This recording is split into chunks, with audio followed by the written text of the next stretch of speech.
Noswaith, good evening. We are back here on the NFL Cymru podcast. It's a late one this evening. Gito, thank you very much for your patience. We had to jump on this evening because today is a significant day for us NFL fans.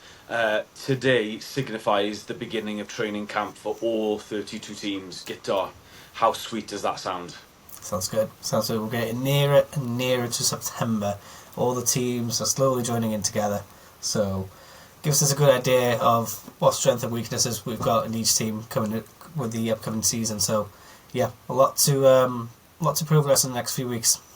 Yeah, absolutely. So a few teams have already been reporting. Well, actually, some teams reported on Saturday and Sunday.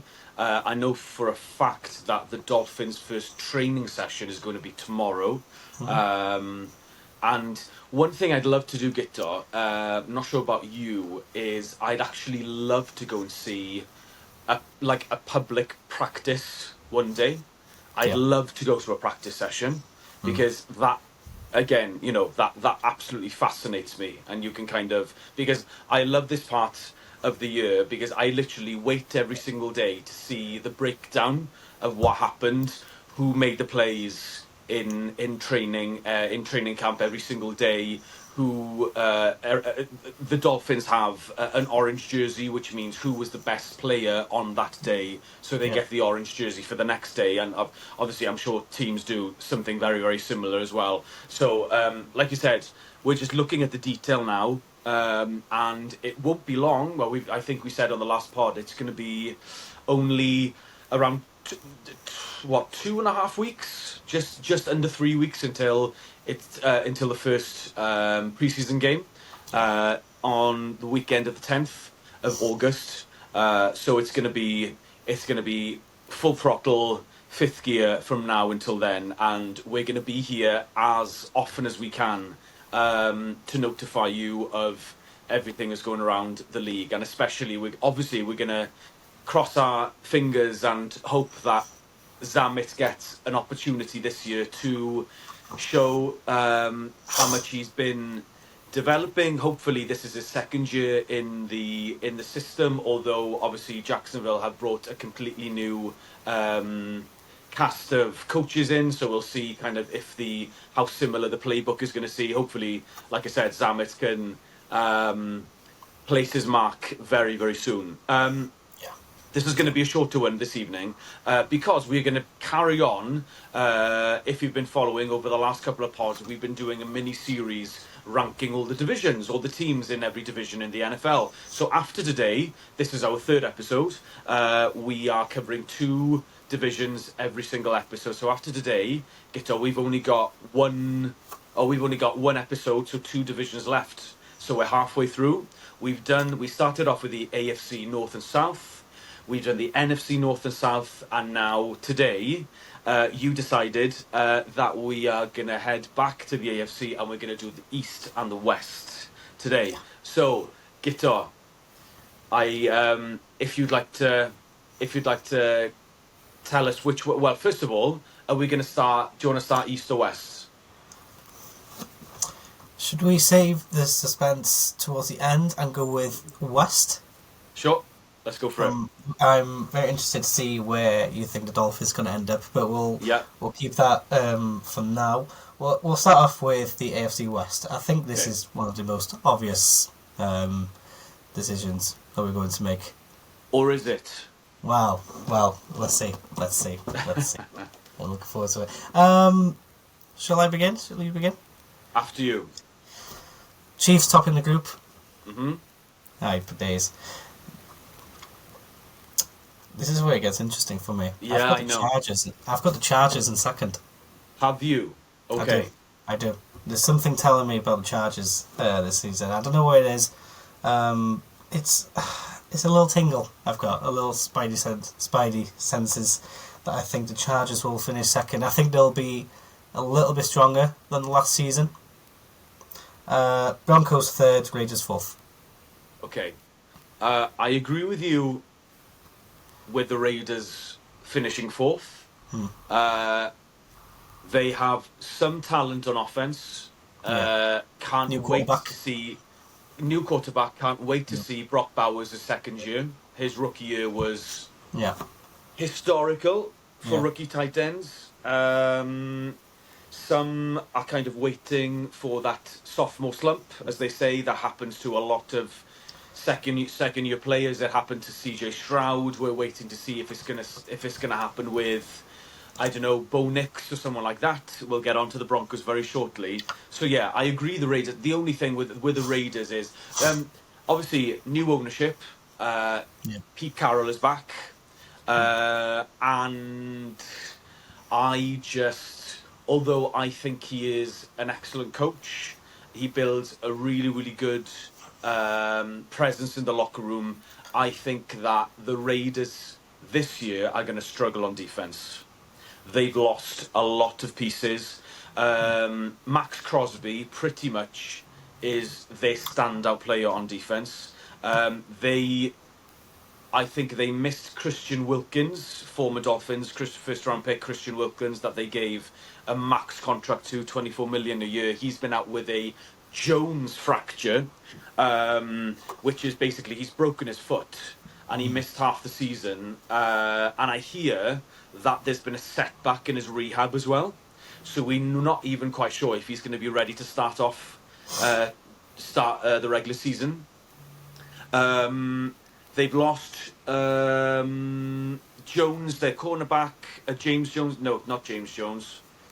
I can't remember what is their first one. Anyway, they've lost their cornerback, and so yeah, I'm going to put the Raiders for. So I've gone with the Chargers in third. Obviously he's Justin Herbert is going to be looking for Lad McConkey again. He had a very, very good and good rookie season. I think that they are potentially going to run the ball a lot more. They ran the ball a lot last year, but I think maybe in the second year in the scheme with Harbaugh, you know what Harbaugh ball is like, the Ravens do. Basically, they love to run the ball. They've got a really powerful O-line, a few with first round picks there in their guards and tackles. The only thing outside of Lad McConkey, I'm not a massive fan of their wide receiver room or their tight end room, if I'm honest with you. So yeah, that's why the Chargers for me are third. Now, the Chiefs, Skitter, have won the division, I think, coming up to 8 or 9 seasons in a row. Yeah. And I don't over the like where you're going last with this, Emmett. over the last 5 years or so, maybe more, the Chiefs are something ridiculous, like 50-3 against the other 3 teams in the division, which is ludicrous, really, which tells you their dominance. I did consider putting the Broncos first. Wow. Because just before we clicked live, Gito, we looked up a recent poll on ESPN. They came out with their roster rankings of 2025. Yeah. The Chiefs were 5th, the Broncos were 6th. That does not surprise me. They came on leaps and bounds last year. Bo Nix had a really exciting rookie season. They've done some excellent work in free agency. They've bolstered their offense and defense. They've got the best cornerback in the league in Pat Surtain the second. They've got a bunch of really, really talented wide receivers, and they can run the ball as well. And I think their defense is going to be even better this year. So I considered putting the Broncos. I think the Broncos will definitely make the playoffs. I'd put them on 10, 11 wins, but ultimately hopefully with a healthier wide receiver room in Kansas City, with Rashee Rice coming back, Hollywood Brown, although we might have to wait, maybe Rashee Rice will have to sit out a couple of games because he might be suspended by the NFL. We're going to wait and see. And Xavier Worthy in the second year. Obviously, you have to go with the Chiefs. I can't. I've learned not to doubt the Chiefs anymore, Guitar. Yeah. Yeah, it is difficult. Yeah, I can see where you're coming from with the Broncos. For me, with the Chargers, I don't know. I was just looking at it. I was just looking through the schedule list that they've got. Yeah. For me, it was just a little bit of that tingle. I do like Bo Nix. I think he's a very talented quarterback, and they've got a really great defense. They will be better this season, I think, as well compared to last season. I don't see Bo Nix slowing down. I'm a big fan of Justin Herbert as well. Darren James Jr. for me for the Chargers as well. I'm a big fan of as well. I like him. Derwin James, their safety, global safety. I think he's very talented. Lad McConkey, Najee Harris at running back as well. The tight end, it's a little bit weak. I can understand as well. Remind me who they got. Is it Will Driscoll that they've got at tight end? Trey at tight end. Will Disley. Will Disley, sorry, Will Disley. Yeah, yes, former Seattle tight end. He's a decent tight end, to be fair. But outside of Lad McConkey, who have they got? Because Mike Williams has just retired in the last 2 days, by the way. Yeah. Who are their wide receivers? So you've got Lad McConkey, Quinton Johnston, and Trey Harris as the top three. Yeah. Not bad choices. It could be a lot stronger. To be honest, I 100% agree with you. It was just as I was doing it, it was a niggling feeling for me. But I could see the Broncos doing really well this season as well. It could go either way.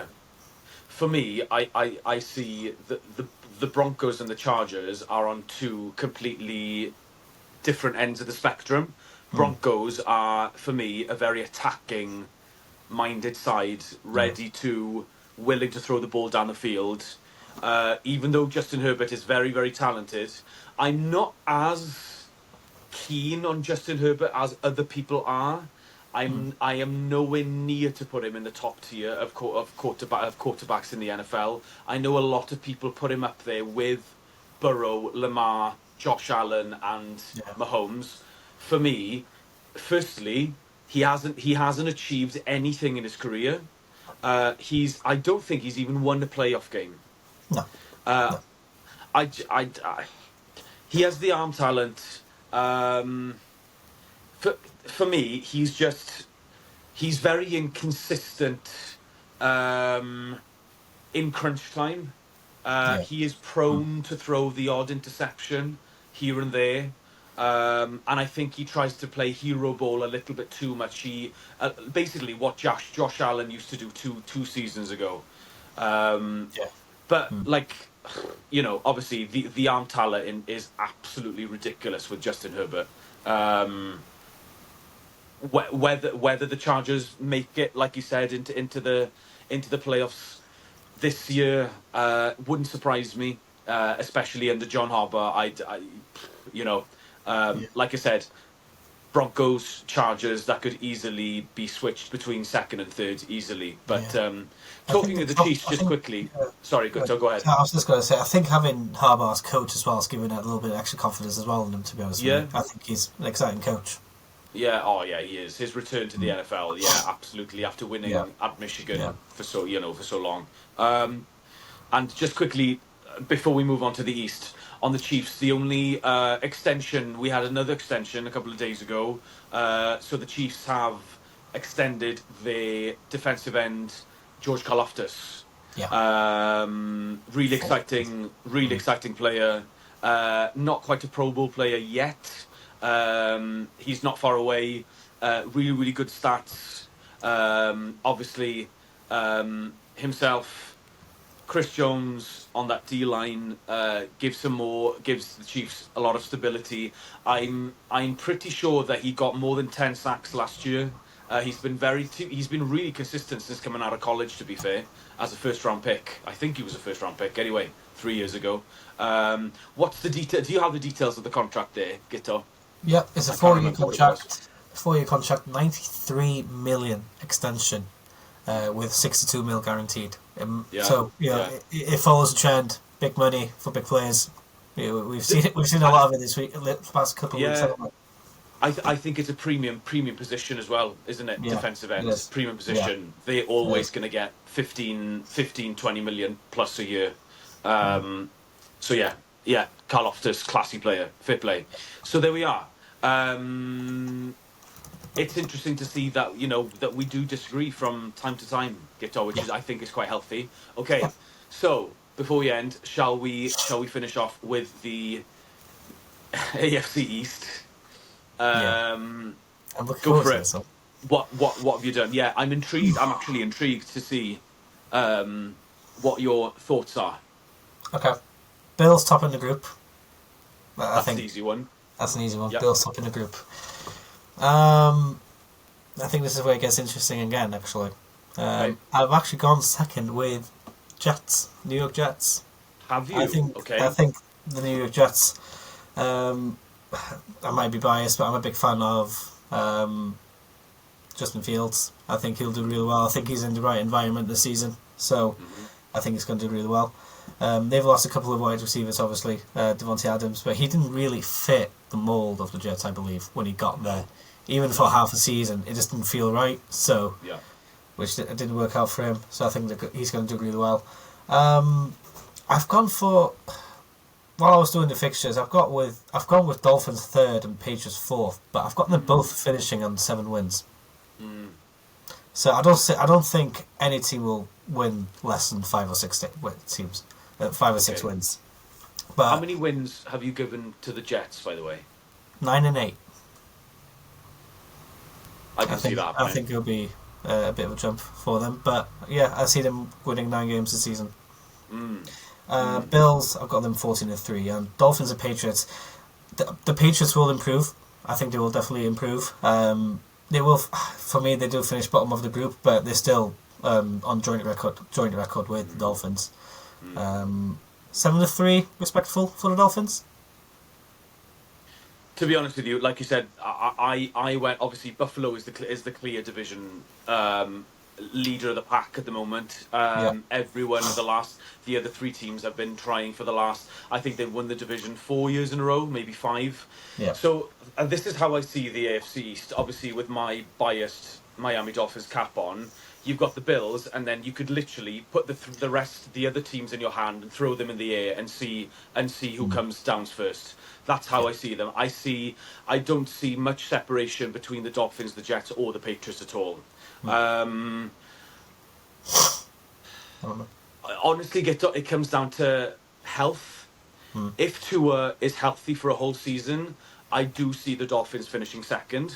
Yeah. I don't see them challenging the Bills unless, again, something drastically goes wrong, like an injury to Josh Allen or a massive drop in form, and I don't see that happening under their coaching team. They're a very, very consistent side on both ends of the ball. To be fair, like I said, we have got some superstar talent in Miami. However, we've had a massive roster turnover over the free season. We have basically no cornerbacks at the moment. We have gone from one of the oldest teams to one of the youngest teams. I think we're the 4th youngest team now in the NFL. We've drafted 3 really, really young defensive tackles. A rookie is going to be starting at guard. So like you say, there's a lot of ifs and buts with the Dolphins. If all goes well,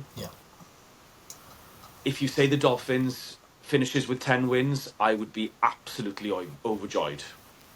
Do I see that realistically happening? No. So, with that, I genuinely think the Patriots are going to finish third. Who you go for second, by the way? Who you go for second? Dolphins. I've gone for the Dolphins. I think the Dolphins are going to finish second. Okay. The Patriots are going to finish third. I just think that having Vrabel there is gonna make them very, very strong on defense.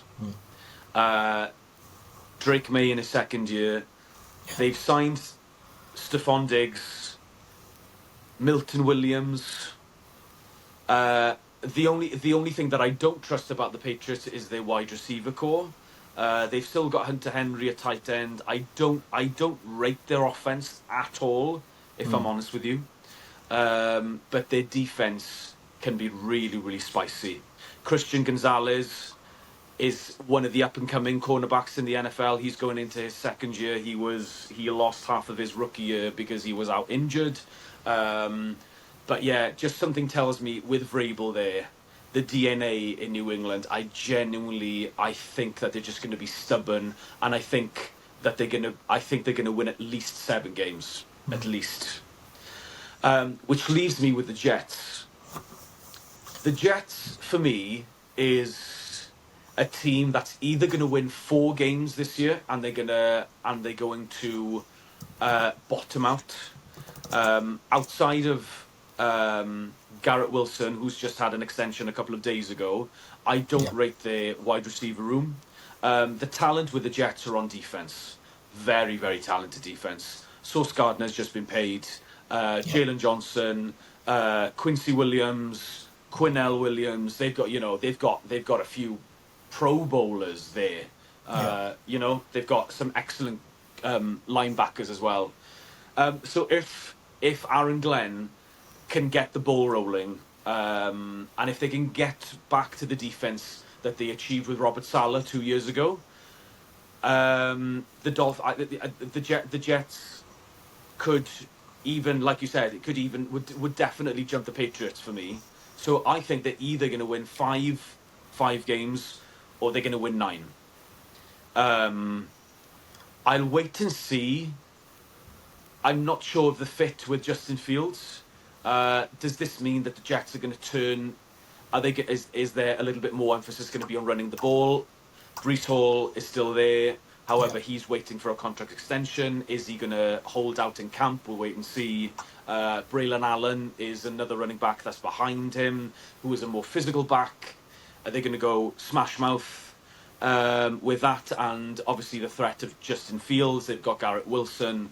CJ Uzomah as a tight end. Apart from that, not a lot of talent. They've got Alan Lazard and people like that, but I don't rate their wide receivers at all. So yeah, like I said, if head on the block, I think the Bills are going to win comfortably. I think my heart says the Dolphins will finish second if Tua is healthy for 17 games. I think the Patriots will do a massive jump this year. And ultimately, that leaves the Jets in 4th. Great, cool. Yeah, I do see the Patriots doing a job as well. I've got Patriots winning 7, including the Dolphins as well. So I think it is going to be, a very difficult group for all 3 teams. Actually, it'll be a very difficult one. Hard to predict. You mentioned Jets winning either 5 or 9. I've got them winning 9 games as well. So. And I've got the Bills winning 14. Since we've done all the AFC quickly, who did you say was going to top the AFC? Who's going to win the AFC? Who's going to win the AFC? I think the Ravens are going to win the AFC this year. Ravens, that's it. Yeah. The Chiefs for me are going to win the AFC. I think again. Yep. I think just about. I think, if I remember correctly, I've got my notes here. Actually, I've got the Ravens. If like I said, if their receivers are healthy, I think the Chiefs could potentially be back, because I think I heard a statistic the other day that the Chiefs for the last 2 years have only had the 15th ranked offense in the league, which shocks me. However, last year, it's incredible what Mahomes has done. Despite that, really, if I'm honest with you, he's gone to 2 Super Bowls. He's won 1 and he's lost 1, with limited wide receivers. Obviously, they were without Rashee Rice and Hollywood Brown for the whole of last year. Xavier Worthy was the number 1, and they had, obviously, Kelsey is probably going to be what's the word? He's going to be he's not going to be in the foreground like he was. He's not going to be that stud, potentially, who he was. He might be, a red zone threat, and he can always find those pockets, those windows in the middle of the field as well. And he's a brilliant incredible route runner as well. So yeah, but I just think I just absolutely love the Baltimore defense. I think it's a nasty, nasty defense. Kyle Hamilton, Marlon Humphrey, my goodness me, Justin Madubuike, absolutely fantastic. Yeah, Yeah, Brilliant, I brilliant agree with you. defense. Yeah, brilliant team. Those three, the Chiefs, the Bills, the Ravens. It'll be them three fighting for the Super Bowl again this season, I think. Yeah. Who is your dark horse in the AFC this year, if you have one? If you think it, what comes to mind? I'm thinking of a dark horse. Um, well, I think when I predicted the AFC North, I predicted three teams out of the four making the playoffs. The Ravens Hmm. topping it, Steelers and Bengals, they're going through as well. Hmm. I think the playoffs is better with the Bengals in it. I think I mentioned that in the first episode. So Yeah. I can see the Bengals making some noise in the playoffs as well, actually. Bengals. Okay. I don't think they're as strong as the Ravens, the Bills, and the Chiefs. I think they have No. dropped off since the last 2-3 years. Obviously,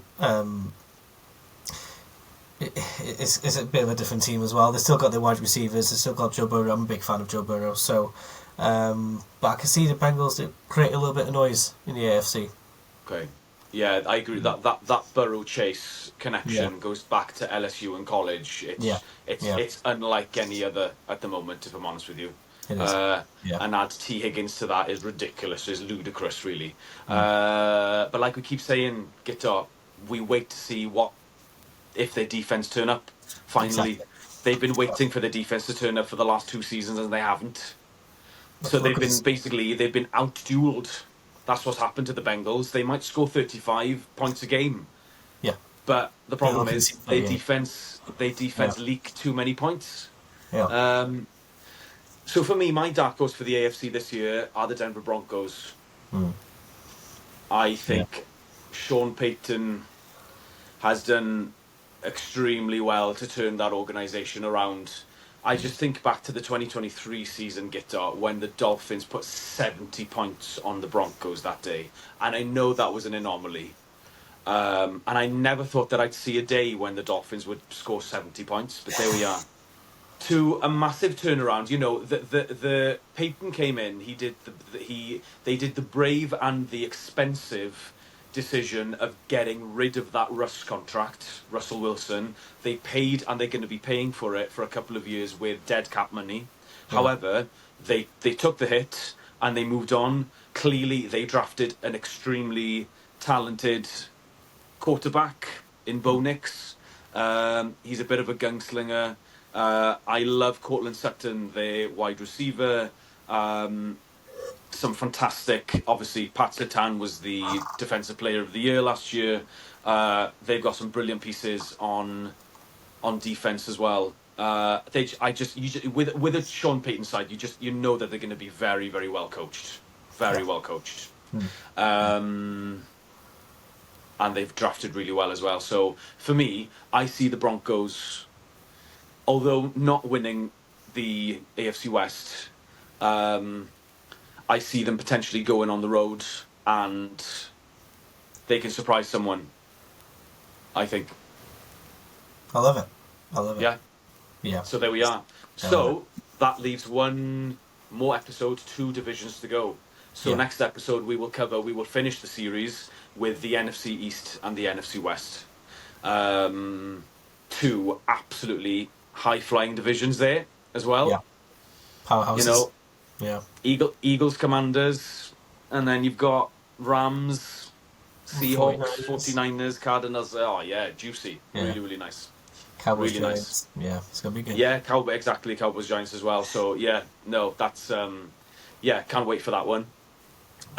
In the meantime, obviously training camp will begin, has begun today. Anything that stands out in terms of injuries, any transactions, if there's going to be any movement, any extensions, another thing to look out for, are camp hold-ins. Are people not going to turn up to camp? The one individual that didn't turn up today for the Bengals was Trey Hendrickson. He's still waiting for another contract, and he's adamant that he won't play this year on his current deal because it doesn't guarantee him any money. And I don't blame him, because the Bengals have been daft to put so much money in their wide receiver room. And with like we said, with Burrow and Chase and Higgins, they don't have any money to pay anyone else. Exactly. Um, Yeah. So I could potentially, I Kicked could yourself in the foot for genuinely, that, haven't you? I could see them, trading him away. If he's on the trading block, oh my god, what a pickup that would be for someone, because when he's on, he's an absolute beast. He's an Trey animal. Hendrickson, He's an absolute animal. beast. Yeah. Yeah.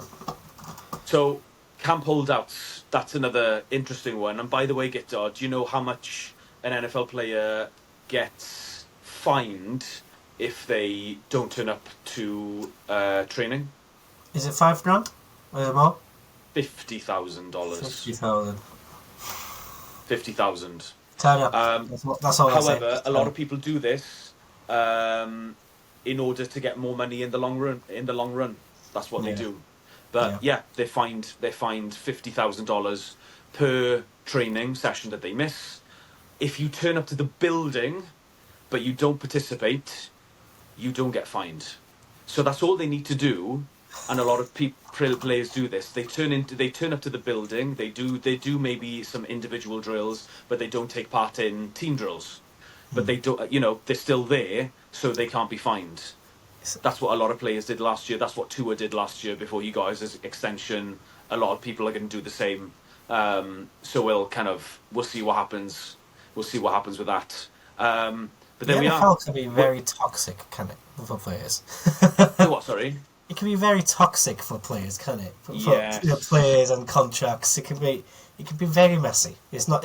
I don't like it. I really don't like it, to be honest. No, neither do I. It's messy business, isn't it? It's really messy business because that's all they want to do. They want to kind of, they want to get on with training. They want to be at their peak at the regular season.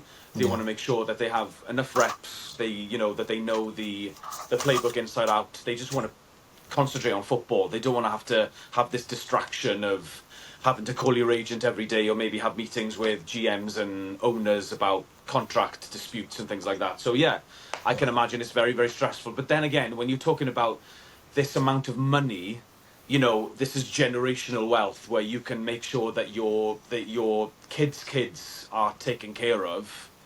Obviously, it's a big deal. And these deals take time. So we'll definitely keep an eye out for those. But there we are. Hope you've enjoyed this episode. We've covered the AFC East and the AFC West. And obviously we'll be moving on to our last two divisions in a couple of days' time. Enjoy the beginning of training camp. We will be back here on the NFL Cymru podcast very, very shortly. Like, subscribe. Guitar Fair Play will be on it again on the Instagram and Twitter pop-ups. Anything that happens, they will be there. And we will see you very, very shortly. Diolch yn fawr iawn.